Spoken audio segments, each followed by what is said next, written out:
Mula sa kilalang Amerikano na di mo pa alam, sa totoong pulang sombrerong tinugis ng lobo, hanggang sa baliw na naging inspirasyon ng slasher na pelikula. Ito ang mga pinakabaliw na serial killer mula sa bawat panahon. 1,500 S.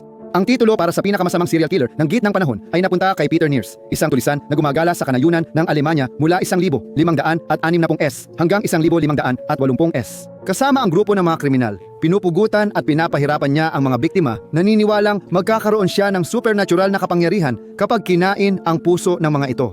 Nahuli ng autoridad si Nears at inamin niyang nakapatay siya ng 75 katao, ngunit ayon sa alamat, nakatakas pa siya. Kalaunan, nakilala niya ang demonyo sa Fallsburg at binigyan siya ng mga kapangyarihan tulad ng pagiging invisible at kakayahang mag-anyong kambing o sundalo.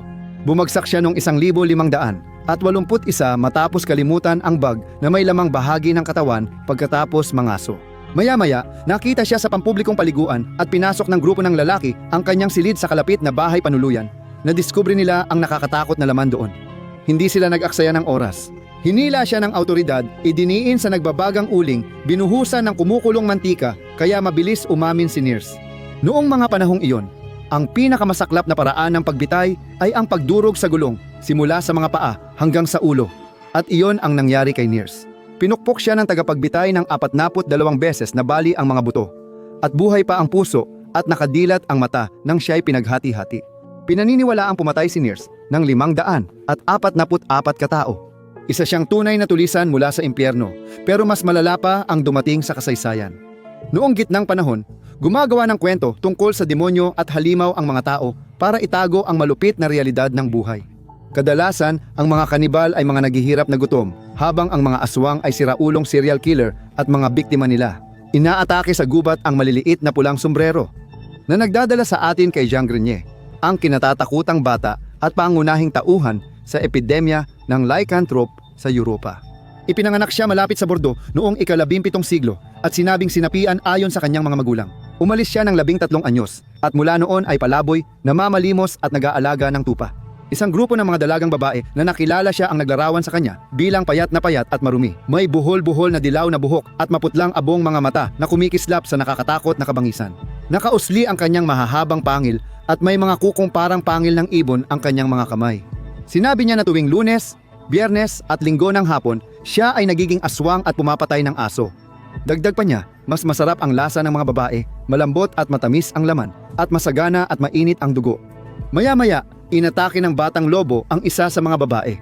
Inaresto si Jean at inamin niyang gusto niya itong patayin at kainin. Inamin pa niyang kinukuha at kinakain niya ang mga batang biktima, lalo na ang mga batang pastol na babae. At minsan, nahuli siyang umaatake ng isa pang inosente. Kinumpirma ito ng mga autoridad. Naging aswang lobo ba siya dahil doon? Siguradong iyon ang iniisip ng korte. Sa batas laban sa kulam, ang kasunduan sa demonyo ay krimen na may parusang kamatayan. Noong 1,603 hinatulan siyang bitayin at sunugin. Ngayon, alam nating hindi totoo ang mga aswang lobo.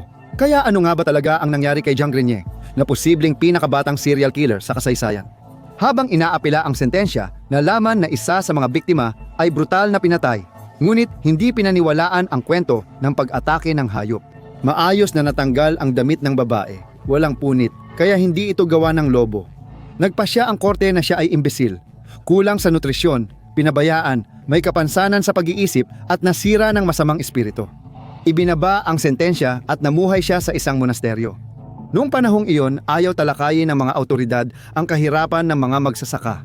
Dahil dito, naging panakip butas ang halimaw at dito rin pumasok ang mga vampira noong 1,700.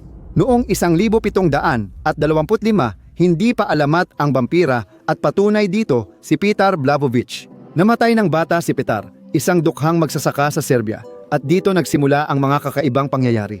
9 na taga na yon ang namatay sa loob ng 24 na oras dahil sa sakit. Walang kakaiba maliban sa lahat ay nagsabing binisita sila ni Blagojevich bago mamatay. Isa ito sa dahilan kung bakit may vampire burials noon sa Europa, kung saan ipinapako nila ang katawan sa kabaong. Para hindi na muling makapatay ng tao, pumunta ang mga tagabayan sa libingan para tingnan kung may palatandaan ng pagiging vampira. Mahahabang kuko, mas maraming buhok, walang palatandaang nabubulok. Dumating ang mga autoridad at inimbitahan ang baryo bilang saksi, ngunit marami ang tumanggi at nagbabala na nangyari na ito sa Turkey kung saan pinatay ng vampira ang lahat. Nang binuksan nila ang kabaong, ang katawan ni Petar ay maayos pa, may makapal na buhok at mahahabang kuko. Ayon sa ulat, halos hindi na makapagsalita sa takot ang mga naroroon, pero naglakas loob silang itarak ang isang tulos sa puso niya. Nabalita ito sa dyaryo at agad pinag-usapan sa Alemanya, Pransya at Inglaterra ang mga vampira sa silangang Europa. Walang totoong vampira, pero bakit sinasabi ng mga namamatay na binisita sila ng parehong patay na lalaki? May teorya na ito ay deliryo, sabayang pagkabaliw na pumatay sa mga mahihinang tao dahil sa di matukoy na sakit o kakulangan sa nutrisyon. Pagkatapos ni Blažević, kumalat ang usapin ng vampira sa silangang Europa. Hinukay ang mga bangkay at tinalakay sa autopsya ang kondisyon ng pagiging vampira. Ibang panahon iyon, baka sabayang pagkabaliw lang o baka totoo talaga ang mga vampira.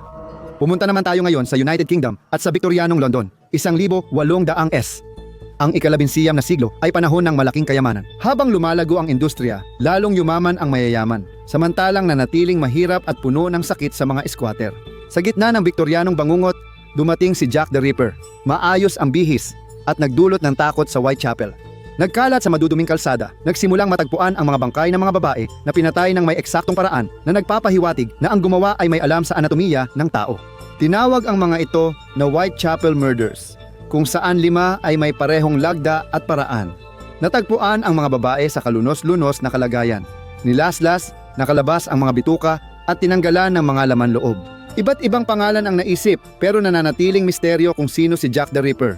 May ilang lalaking Amerikano ang napagbintangan na galing din sa bansang may sariling mga Ripper. 3 taon bago sumikat si Jack the Ripper sa mga balita sa London, may mas malala pang serial killer sa Austin, Texas na tinawag nilang Servant Girl Annihilator. Noong Disyembre 26, 1885, iniulat ng New York Times ang sunod-sunod na malulupit na krimen. 7 katulong at 6 pa ang brutal na inatake sa kanilang mga kwarto. Pumasok ang mamamatay tao sa gabi, nagwala gamit ang palakol. Nagtanong ang pulis ng Austin sa 400 pinaghihinalaan pero walang umamin. Malinaw na gawa ito ng baliw, inaatake at hinahatak niya ang mga babae, minsan pinapahirapan pa. Ang ilan ay inilagay sa partikular na posisyon at may matalim na bagay na isinaksak sa kanilang mga tainga. Nagdulot ng takot ang mga pagpatay doon, pero bigla rin itong tumigil. May teorya na si Nathan Elgin, 19 anyos na Aprikano-Amerikanong kusinero, ang dahilan dahil nabaril at napatay siya ng pulis habang umaatake ng babae. May nagsabi rin na ang tagapaglipol ng mga katulong ay tumawid ng dagat at naging si Jack the Ripper. At malapit nang pumasok ang mundo sa pinakamadugong panahon sa kasaysayan, ang dekada 1910. Sa simula ng ika-20 siglo, maraming baliw na mamamana ng palakol sa United States. At malamang isa na roon si Henry Lee Moore. Kakatok siya sa bahay sa gabi at kapag may sumagot, maghahagis siya ng palakol hanggang mamatay lahat. Noong Setyembre 1911, 11 pumili siya ng isang bahay sa Colorado Springs gamit ang palakol para patayin ang mag-asawa at ang kanilang 4 na anak. Pagkalipas ng 1 buwan, umatake siya sa Illinois sa pamilyang may 3 at pinatay ang pamilyang may 5 sa Ellsworth, Kansas. Kalaunan, pumunta siya sa Villisca, Iowa noong 1912 kung saan 6 na miyembro ng isang pamilya at 2 sa kanilang mga bisita ang napatay niya gamit ang palakol. Si Moore ang pangunahing pinaghihinalaan, ngunit hindi siya kailanman nahatulan. Pinaghinalaan siya matapos maaresto sa pagpatay sa ina at lola gamit ang palakol, ngunit hindi siya maaaring kasuhan. Walang duda, ang pinakabaliw na serial killer noon sa United States of America ay taga Cleveland noong 1930.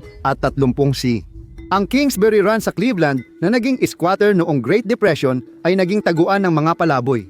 Puno ng sugalan, aliwan at palaboy, kilalang Hooverville ito, perpektong lugar para sa serial killer na manghuli. Pinaghiwa-hiwalay ng mamamatay tao ang mga biktima at ikinalat ang katawan sa lungsod. Ang biktima ay naging nabubulok na laman at ang ulo niya ay natagpuan ng mangingisda sa lawa. Pagkatapos ay dumating ang 2 lalaki, kapwa natagpuang walang ulo sa kalsada at ang kanilang mga katawan ay lubusang naubusan ng dugo. Noong Enero, Hunyo at Hulyo 1936 mas maraming bangkay ang natagpuan. Pare-pareho ang lagda, pinugutan ng ulo at sa mga lalaki, pinutulan ng ari. Pagkatapos, noong Setyembre, isang lalaking tumatalon sa tren ang nadapa sa itaas na bahagi ng isang katawan. Hinila ang ibabang bahagi mula sa maputik na lawa habang pinapanood ng 600 tao. Itinalaga si Eliot Ness, pinakamahusay na investigador na nagpabagsak kay Al Capone sa kaso. Pagkatapos nito, tila pinagtatawanan si Ness. 2 putol-putol na bangkay ang iniwan sa ilalim ng bintana ng opisina niya. Isa sa mga pinaghihinalaan ay si Francis Edward Sweeney mula sa makapangyarihang pamilya sa Cleveland at pinsan ng kongresista. Si Sweeney, isang marahas na alkoholiko na may post-traumatic stress disorder at posibleng brain injury mula unang digmaang pandaigdig, ay dating medic na nagpuputol ng bahagi ng katawan ng sugatang sundalo. Kalaunan, naging doktor siya na may 5 pagdinig sa kakayahan at access sa scalpel sa coroner, pero hindi siya kinasuhan. Pagkapasok niya sa asylum, huminto ang mga pagpatay ng torso. Habang natapos ang bangungot ng Cleveland sa asylum, nagsisimula pa lang ang natitirang Amerika. Noong 1940, si Marcel Petio, isang Pranses na doktor, ang naging kilalang serial killer sa ikalawang digmaang pandaigdig. Si Petio ay na-expose sa gas noong unang digmaang pandaigdig at pagkatapos ay pinalabas matapos magkaroon ng mental breakdown. Nahuli siyang nagnanakaw ng kumot ng militar at morphine, kaya na-confine siya sa psychiatric hospital. Hindi iyon unang beses na tinawag siyang baliw. Minsan siyang nanalo sa kaso bilang menor de edad matapos ideklarang may sakit sa pag-iisip. Gayunpaman, sa kung anong paraan, nakatapos pa rin siya ng pag-aaral sa medisina.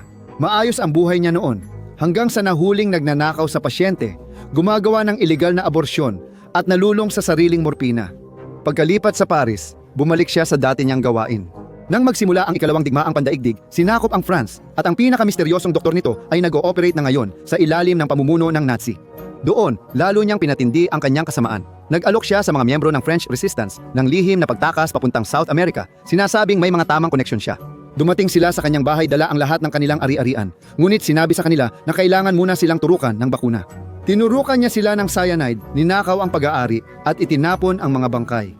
May narinig na chismis ang mga Nazi at matapos pahirapan ang impormante, nalaman nilang si Dr. Eugenie Petio pala ang hinahanap nila sa ibang pangalan.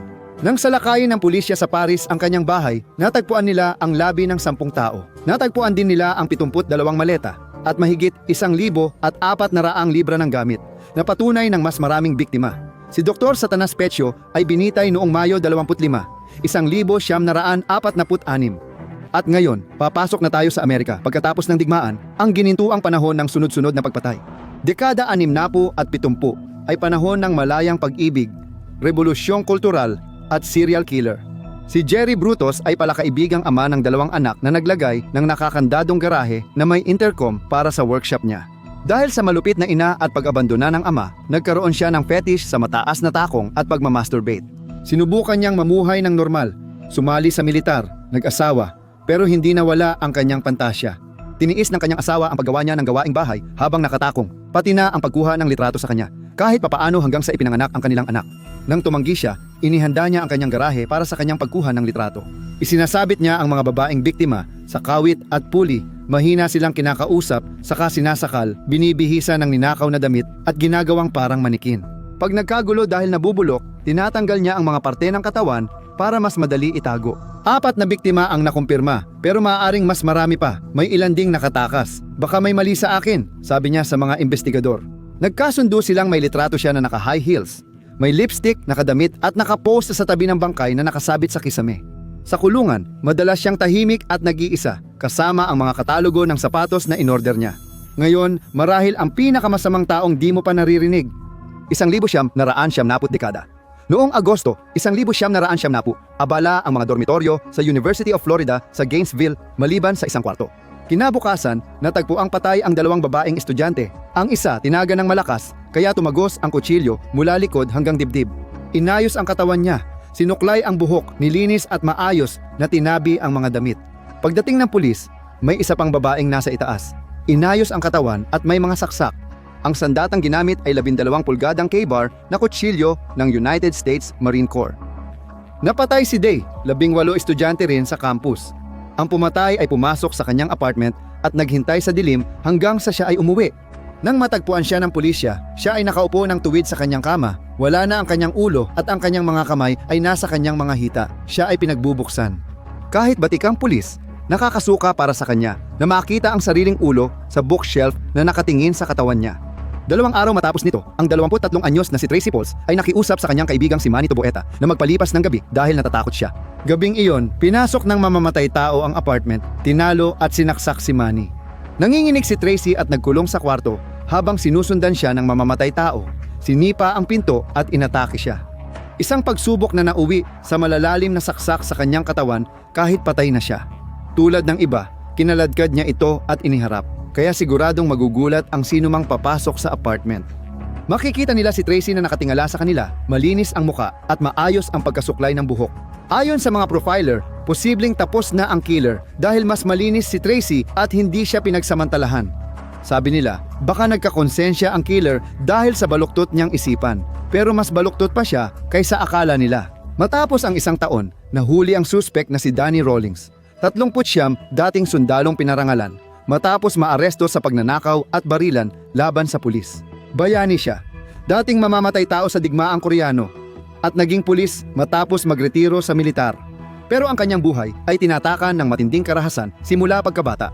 Nasaksihan niya ang lolo niyang pinatay ng brutal ang asawa nito at sinabi ng ina niya sa pulis na matagal na siyang inaabuso. Si Rawlings ay may 8 pagpatay at dekadang armadong pagnanakaw. Isang lalaki ang pumasok sa bahay, pinatay at inabuso ang mag-asawa at anak na babae, nilinis ang krimen at pinagputol-putol ang mga bangkay. Sinabon pa niya ang babae at nilabhan ang mga damit nito. Sinabi niya na sinaniban siya ng demonyo matapos mapanood ang The Exorcist Part 3. Pagkatapos, pinanahanan ng iba ang kanyang isipan. Si Gemini, isang demonyong mamamatay tao, at si Inot, kanyang armadong magnanakaw na personalidad na nagsanib. Ayon kay Rawlings, depende sa araw. Si Danny ay likas na mabait at tapat na Kristiyano na handang tumulong sa kahit sino. Ito raw ang mabait at mahinahong tao na nakilala ng artist sa parke habang siya ay tumatakas sa kasong pagpatay. Akala niya mabait at sensitibo si Danny. Nanalo siya ng teddy bear sa perya para sa kanya. Tapos pumunta sila sa bahay ng babae. Naglinis muna siya bago manood ng pelikula. Isa siya sa maraming kaibigan at kasintahan ni Danny na nagsabing siya ang pinakamatamis na lalaki.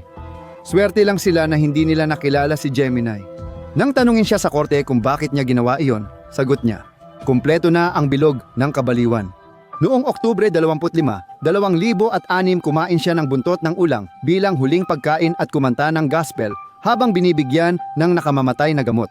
Ang kanyang mga krimen ang naging inspirasyon para sa serye ng pelikula na Scream Now. Panoorin ang pinakamasasamang serial killers na hindi nahuli ng mga pulis para makilala ang mga halimaw na malaya pa o i-click ang video na ito.